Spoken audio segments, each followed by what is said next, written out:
Daddy. குட்டி இளவரசி இணையா.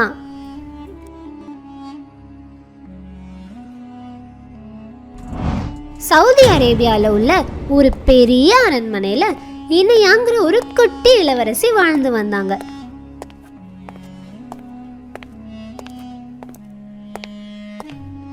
ஒரு நாள் இரவுல அவங்க அவங்களோட அரண்மனையில இருந்து தப்பிக்க திட்டம் போட்டாங்களாம். எனக்கு இந்த அரண்மனை பிடிக்கவே இல்லை. இது ரொம்ப தனிமையா இருக்கு. நான் இங்கேருந்து வெளியே போகணும்.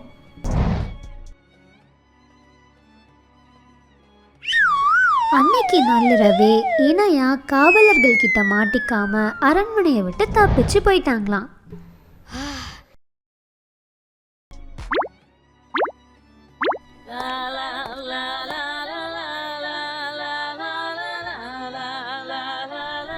இந்த இருண்ட இரவுல இணையா சாலையில தனியா நடந்து போயிட்டு இருந்தா.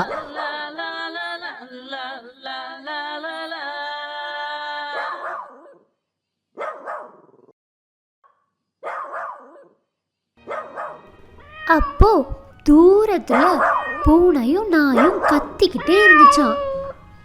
இத பார்த்து இணையா பயந்து ரஷத் வீட்டுக்குள்ள நுழைஞ்சு போயிட்டா.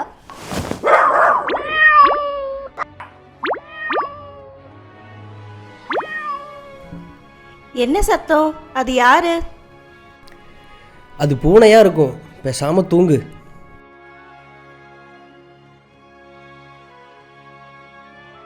ஓ அப்படியா? ச்சே, இந்த சத்தத்தால என் தூக்கமே கெட்டு போச்சு.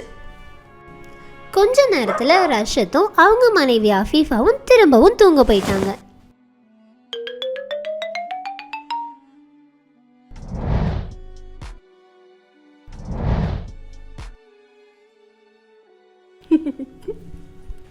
அரண்மனையில் இருக்கிற காவலர்லாம் இப்போ நான் தூங்கிட்டு இருப்பேன்னு நினச்சிட்டு இருப்பாங்க.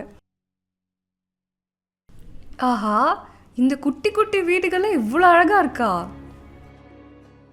இணையா ஒரு விளக்கு தண்டு தடுக்கி கீழே விழ பார்த்தா. என்னங்க, உங்களுக்கு ஏதாவது சத்தம் கேட்டுச்சா?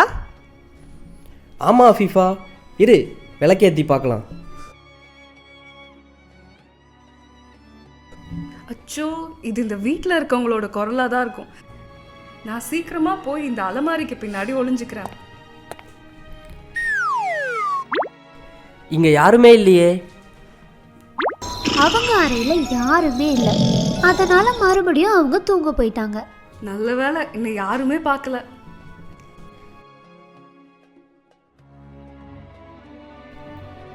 இணையா நள்ளிரவு முடிஞ்சு விடியற்காலை ஆகிற சமயத்துல ரஷத் வீட்ல இருந்து அரண்மனை நோக்கி ஓடி போனாங்களாம்.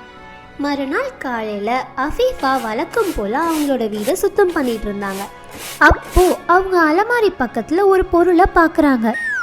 உடனே அவங்க கணவரை கூப்பிடுறாங்க. சீக்கிரம் வாங்க, இந்த பொருளை கொஞ்சம் பாருங்க. ஏன் கூப்பிட்ட? என்னாச்சு? இது ஒரு விலையுயர்ந்த காப்புன்னு நினைக்கிறேன். இதுல இருக்கிற கற்களை பாருங்களேன்.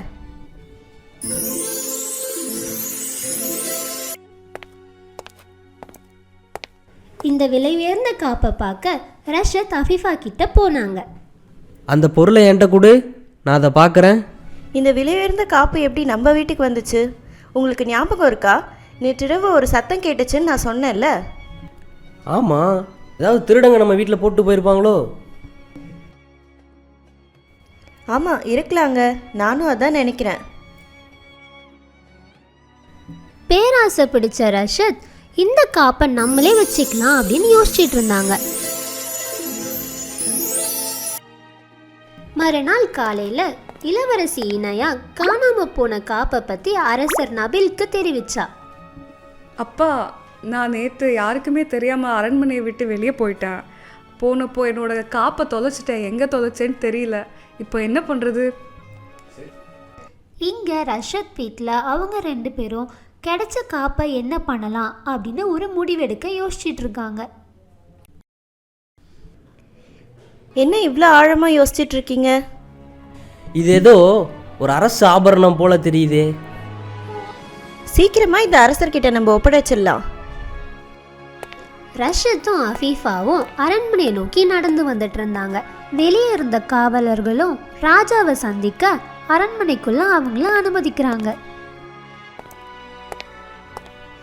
மரியாதைக்குரிய ராஜா அவர்களே, இந்த காப்பு பாருங்க. இதை நாங்கள் எங்கள் வீட்டில் பார்த்தோம்.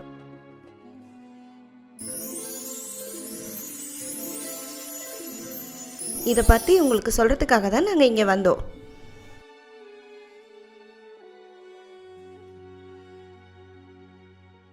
அரசர் நபில் புன்னகையோட இளவரசியை பார்த்து, அன்பான இளவரசி, என் மக்களின் நேர்மையை பார்.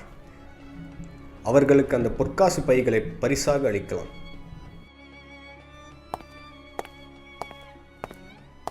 இளவரசியும் ஓடி போய் அந்த பையை எடுத்துட்டு வந்தாங்க. இந்தாங்க, இனிமே இந்த பொற்காசுகள் உங்களுடையது.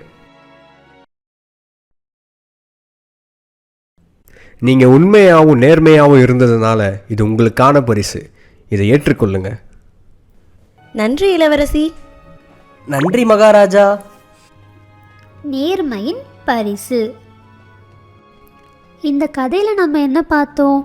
ரஷத்தும் அஃபீஃபாவும் தனக்கு சொந்தமில்லாத பொருள் மேலே ஆசை வைக்காம உடனே அதை அரண்மனைக்கு எடுத்துகிட்டு போய் ஒப்படைச்சாங்க. ஸோ குட்டீஸ், இந்த கதையிலேருந்து நீங்கள் என்ன தெரிஞ்சுக்கிட்டீங்க? நேர்மையாக இருந்தால் நமக்கு அதுக்கான பரிசு கண்டிப்பாக கிடைக்கும். நேர்மை நலன் தரும். நேர்மையின் பரிசு. ஓகே குட்டீஸ், அடுத்த கதையில் சந்திப்போம். பாய் பாய்.